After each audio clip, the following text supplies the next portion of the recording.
Kahalayim Layahal Bashim Yahushai Bahashim Makakodash. Double honors to the apostles, peace, blessing, mercy, and salutation to all the brothers out there teaching the truth and sincerity in the name of Yahweh Bashim Yahushai. So this is Isaiah 54 and 16. Behold, I have created the smith that bloweth the coals in the fire, and that bringeth forth an instrument for his work. And I have created the waster to destroy. So it's pretty clear and cut. The words itself are painting the picture of destruction, right? Well, that's the Lord giving us a message, telling us He created the smith that blows on the coals. So if you look at Revelation 13,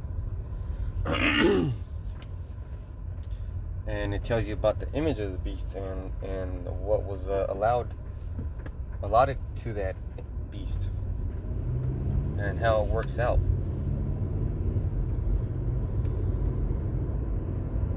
So there's going to be consequences. So he's basically letting you know, and you can link that up with a few scriptures, with a lot of scriptures. I can think of two. I just mentioned Revelation 13 and 14, I think, and then Job 9 and 24. And then you could also go into a bunch of scriptures. And that's the whole point of being in the truth. Because the Bible is the only book that is real, it's true. You could say, well, medical books are real. You could say historical books on warfare are real. Yeah, pretty much, yeah. But those books aren't the truth. They don't hold the truth. They hold the truth on a topic and on a subject also. But they do not hold the truth as it pertains to the whole universe, really. You know, it's an amazing thing, the truth. It'll have you all kinds of ways. It'll have you searching for knowledge just to understand a thing. And then that wisdom comes and you're on top of the world. You're sure about things. You're secure about things. And there's nothing to persuade you otherwise. It's very simple. Once you're in the truth, you should look forward to once you're in truth, you should look forward to having all the answers. And that doesn't mean that a group of people can get together and ask you a fucking million questions. Well, yeah, it does. And tire you out, but it doesn't mean that. That's not well, that's straight up confusion, you know, and the Lord's not the author of confusion. So He wants everything in detail, everything to be specific and in order. Like, how the hell are you going to put a rear windshield wiper in the front? The rear windshield wiper is way smaller than the front. It's not going to cover the whole windshield.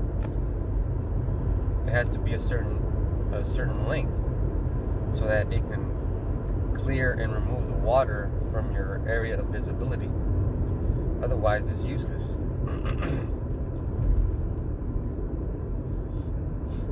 You know, if you have I know that if you're a Christian, you have a need to have answers, right? You want to have answers. Some of you do, some of you don't. The ones that don't and are perfectly fine, those are called sheep. The ones that question things and want answers and are not satisfied, those are slaves. Now there's a difference between a slave and a sheep.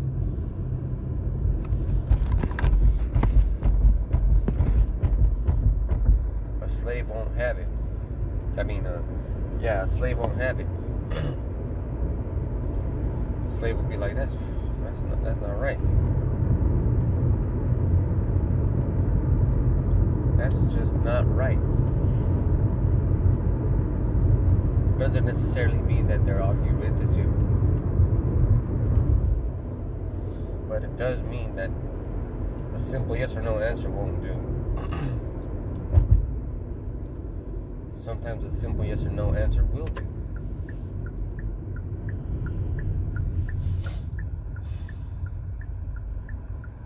You know, for example, like the mark of the beast. Who made that? Who made all the technology that goes with the beast?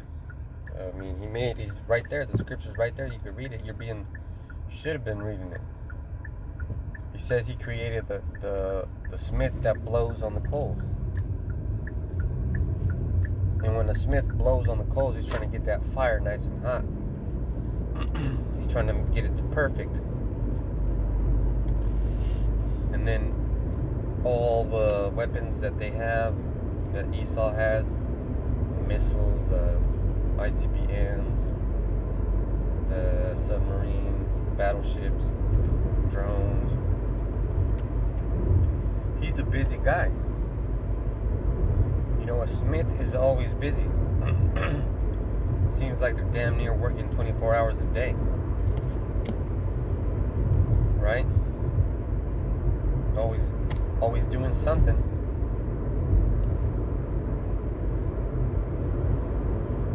And then also, the smith makes weapons. In the time of weapons, the smith is Esau. So back in the day, there was a Bronze Age, the Iron Age, and the Steel Age. Steel is stronger than bronze. So if you have a sword made of bronze and you're going up against a steel or iron, you know, your ass is gonna get cut down. You're gonna get devastated because those weapons. Slovakia. It's my alarm on my work phone. So those weapons of devastation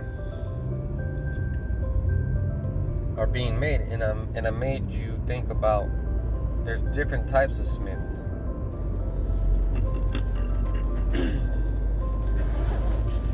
There's different types of smiths, and there's different types of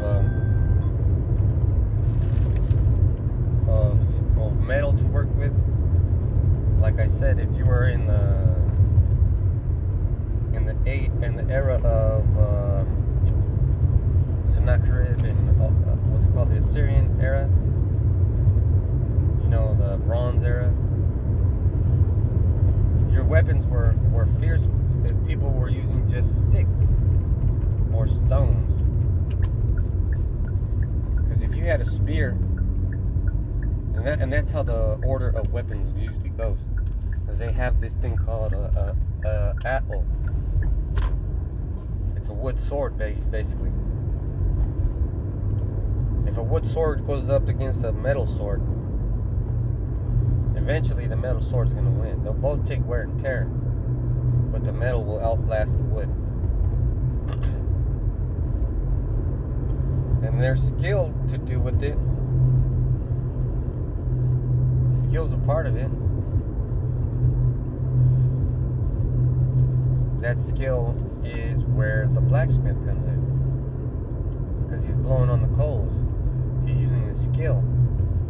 to make those nanobots, sperm bots. He's making all those microscopic technology, microscopic robotic technology, so that he can change your insides. He could change your blood. He could change your mood. He can make you feel depressed all of a sudden because he controls the chemical changes in your brain. That's why you shouldn't be taking those vaccines, because that's one of those things that he gets to make. There's a whole bunch of weapons built just to take you out. And it says that our weapons are not carnal. Our weapons of destruction, our weapons of warfare are not carnal. They're spiritual. I'm here at my destination. The water Yahweh Shemi Awashai for letting me get here safe. Thank you for letting me have the truth and keeping me in the truth. Till next time, I say Shalom.